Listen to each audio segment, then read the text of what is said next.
guys, it's Krista from Playing with a Purpose. About a month ago, I had Growing Minds Daycare ask me about how I put together my monthly newsletter. So today's video is going to be all about my monthly newsletter. If you're new here, my name is Krista and I'm a childcare provider for up to 5 children. And on my channel, you'll find tips and tricks, all things related to childcare, shopping hauls, and the odd family vlog. So to get started, I wanted to talk about why I put a monthly newsletter together. I think the newsletter is a great way to tell a story of what we've been up to the month prior. I think it's a great way to have parent involvement, and it helps to build relationships. It's also a great way to remind and communicate your policies. Things that I typically include in my newsletters are things like birthdays, upcoming events, daycare closures, learning goals, policy reminders, useful tips for parents, and sometimes a little review of what we've been learning. If you haven't made newsletters in the past, you want to think about how often you want to put out a newsletter. Personally, I find once a month is just fine. I don't want to overwhelm parents. I just want to keep them informed and up to date on what's happening at our daycare. And so I just keep it simple with once a month. And a couple of really good tips to keep in mind is to make sure that it's not too much information, it's easy to read, not too cluttered. Use graphics to capture attention. Use headlines and bold anything that's super important. Information about pay or daycare closures. So I have a couple of samples of what my newsletter looks like here.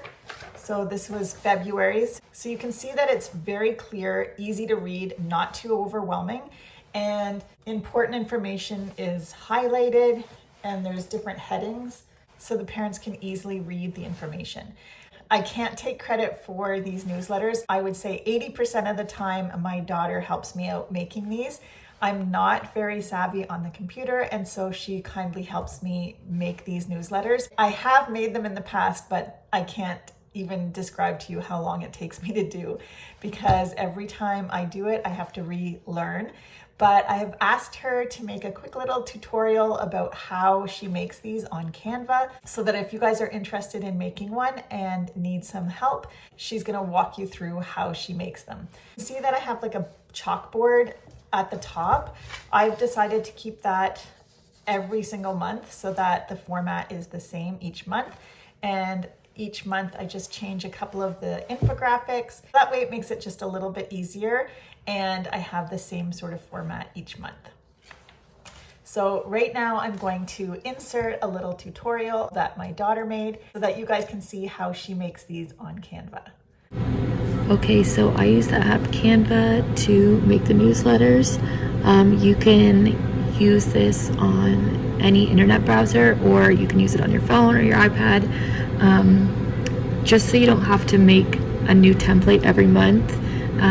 Usually we will just click these 3 dots here and make a copy, and then that way you don't have to redo it each time. If you're starting for the first time, you can search up here templates. So you could say like classroom newsletter, and it will come up with some different free templates you can use.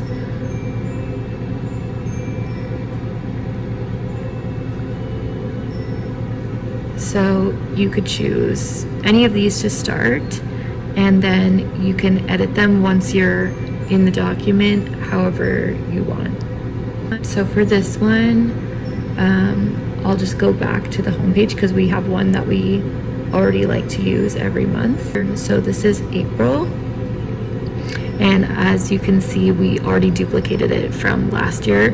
You can just click this little button with the 2 squares here and it will make another copy of it.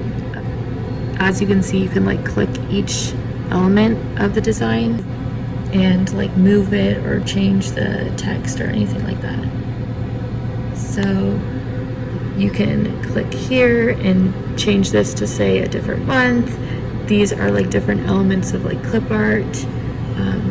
And then on the side, there's like text, the camera roll if you wanted to like add photos, or elements up here you can search for different clip art that you want to add to your page.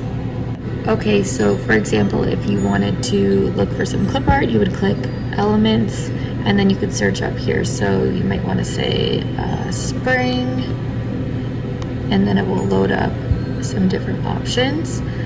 The ones that say Pro, that's for the Pro version of the app, so you'd have to pay for those, but there are some that don't have that, so like this Daisy or the bird or different things like that would be free to use. I hope you enjoyed this video on how to make newsletters. I'm Krista with Playing with a Purpose. I'll see you next time.